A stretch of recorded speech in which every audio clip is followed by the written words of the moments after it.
जय हिंद बच्चों। आज हम लोग NCERT class 10th chapter 4 quadratic equation का लास्ट टॉपिक जो नेचर ऑफ रूट्स है उसको डिस्कस करेंगे। सबसे पहले हम लोग देखते हैं क्वाड्रेटिक इक्वेशन का स्टैंडर्ड फॉर्म क्या होता है। आप लोगों को पता ही होगा स्टैंडर्ड फॉर्म इसका ax² plus bx plus c is equal to 0 होता है। एक एग्जाम्पल से समझ लेते हैं। 3x² minus 2x plus 6 is equal to 0। ये एक क्वाड्रेटिक इक्वेशन है। अब इसको अगर हम लोग ax² plus bx plus c से कंपेयर करेंगे तो a is equal to 3, b is equal to -2, c is equal to 0 आता है। a जो है वो x² का कोएफिशिएंट होता है, b x का कोएफिशिएंट होता है और c कांस्टेंट टर्म होता है। अब जैसा मैंने पहले बताया कि क्वाड्रेटिक इक्वेशन के दो रूट्स होते हैं। तो रूट का नेचर मतलब हमको ये पता करना है कि ये इक्वल रूट्स होते हैं या फिर दो डिस्टिंक्ट रूट्स होते हैं, अलग अलग रूट्स होते हैं या फिर रूट्स एग्जिस्ट ही नहीं करते हैं। इन सब चीज़ों का पता हम लोग लगा सकते हैं किससे, b² माइनस 4ac से। अब चूंकि b² माइनस 4ac क्या करता है, क्वाड्रेटिक इक्वेशन के रूट को डिटरमाइन करता है, इसीलिए इसको डिस्क्रिमिनेंट भी कहा जाता है,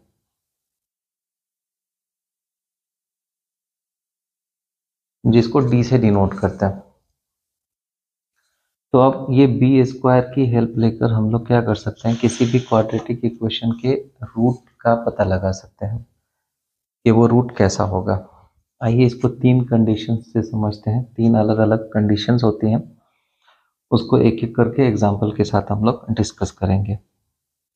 जो सबसे पहली कंडीशन है वो है कि अगर ये डिस्क्रिमिनेंट b² माइनस 4ac अगर ग्रेटर देन 0 है तो इसके टू डिस्टिंक्ट रियल रूट्स निकलेंगे।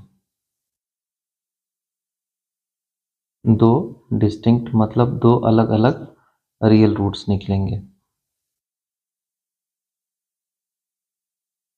फिर से एक एग्जांपल देखते हैं हम लोग। x² minus 3x minus 10 is equal to 0। तो पहले इसका हम लोग डिस्क्रिमिनेंट फाइंड करते हैं, मीन्स b² माइनस 4ac को फाइंड करते हैं। तो यहाँ पे b देख लीजिए, b मतलब क्या, x का कोएफिशिएंट। अगर इसको हम ax² plus bx plus c से कंपेयर करेंगे तो b हमारा कितना आता है, -3 आता है। तो b² मीन्स -3 का स्क्वायर माइनस 4 इंटू x² का कोएफिशिएंट कितना है, 1 है और c -10 है। अब इसको सॉल्व करते हैं। -3 का स्क्वायर 9, 4 इंटू 1 4 और 4 10 जा 40। तो ये माइनस माइनस माइनस प्लस हो जाता है, तो 9 प्लस 40 इज इक्वल टू 49। अब यहाँ देख सकते हैं कि b² माइनस 4ac की जो वैल्यू है वो ग्रेटर देन 0 है, means discriminant is greater than 0। तो इसके दो अलग अलग रूट्स निकलेंगे। आइए इसको फाइंड आउट करके देखते हैं। इसी क्वेश्चन को सॉल्व करके देखते हैं। x² minus 3x minus 10 is equal to 0। एक क्वाड्रेटिक इक्वेशन को हम लोग फैक्टराइजेशन मेथड से सॉल्व कर सकते हैं।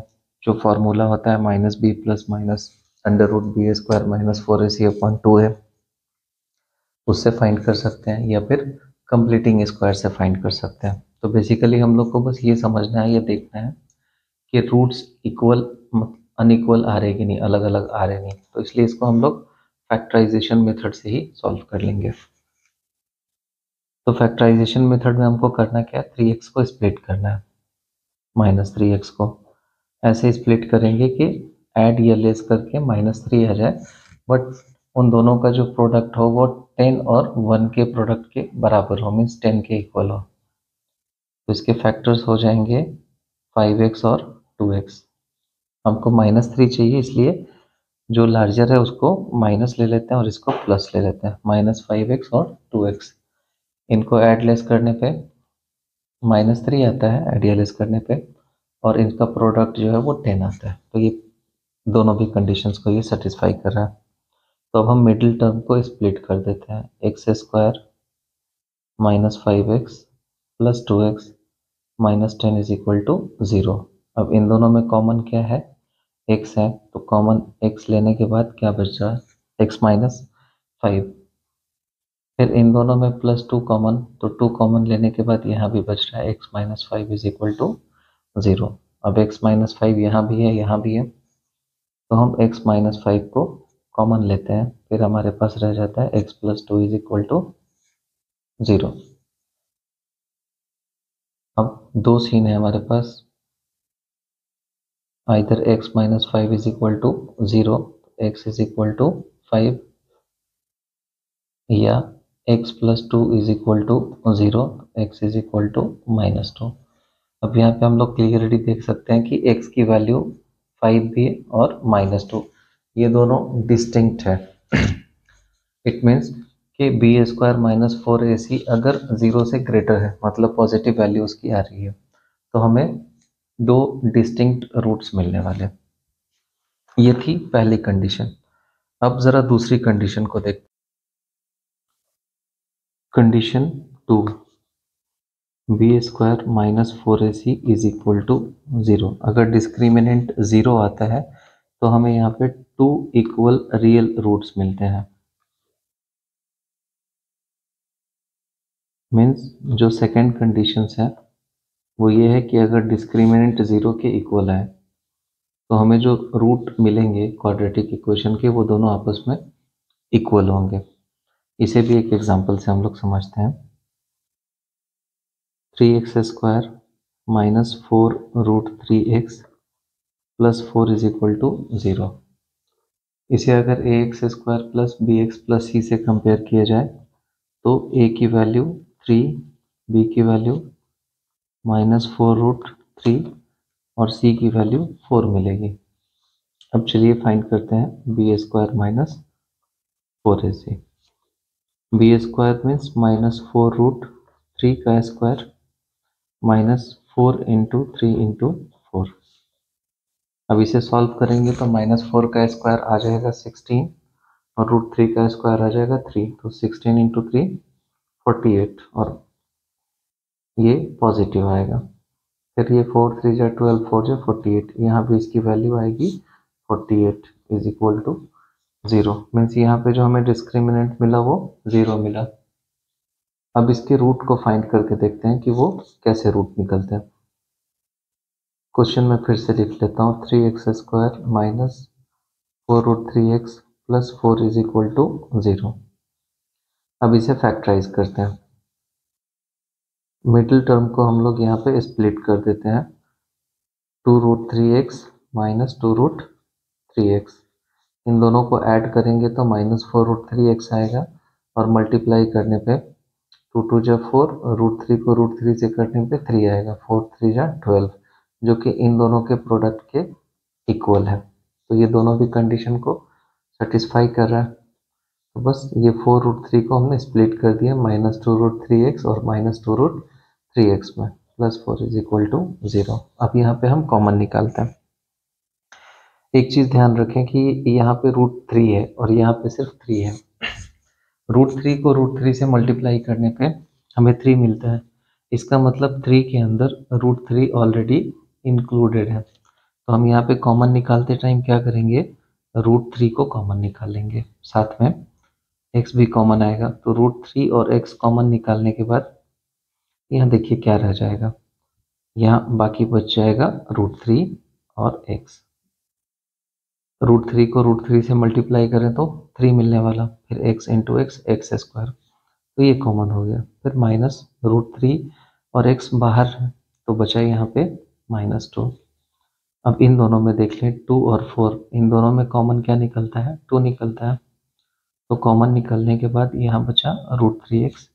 ब्रैकेट से पहले माइनस अगर हो तो अंदर के सारे सिम्बॉल्स चेंज हो जाते हैं, तो ये पॉजिटिव से निगेटिव हो जाएगा। फिर यहाँ बचेगा 2 इज इक्वल टू 0।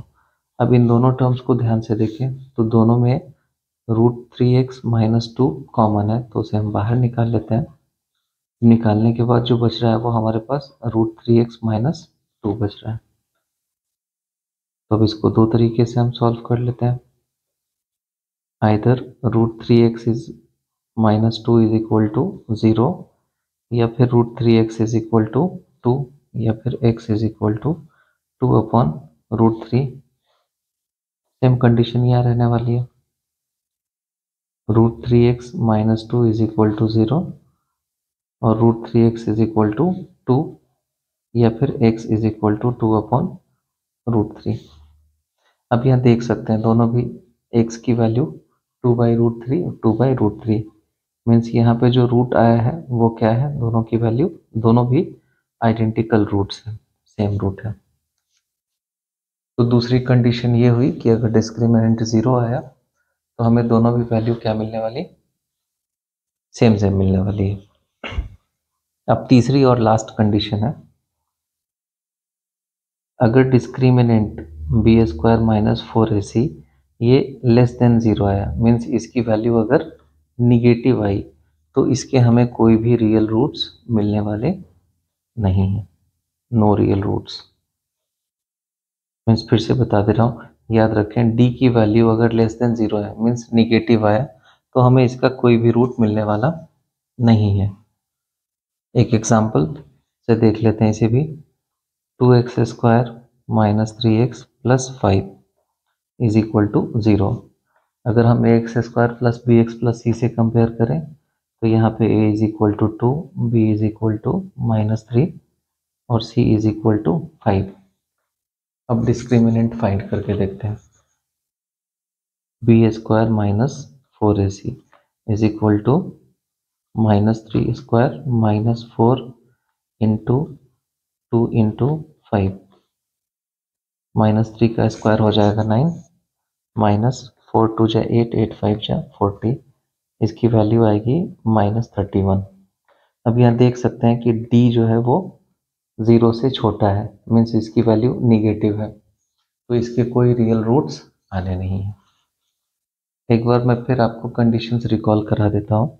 अगर डिस्क्रिमिनेंट 0 से ग्रेटर हो, मीन्स कोई भी पॉजिटिव वैल्यू हो, तो यहाँ पे 2 डिस्टिंक्ट रूट्स मिलने वाले हमें। अगर डिस्क्रिमिनेंट 0 के इक्वल आए तो यहाँ पर हमें 2 इक्वल रूट्स मिलेंगे, और अगर d की वैल्यू निगेटिव है, लेस देन 0 है, तो यहाँ पे हमें एक भी रूट नहीं मिलेगा, नो रियल रूट्स। तो ये था नेचर ऑफ रूट्स, जिस पे 4.3 एक्सरसाइज बेस्ड है। Thank you, thanks for watching.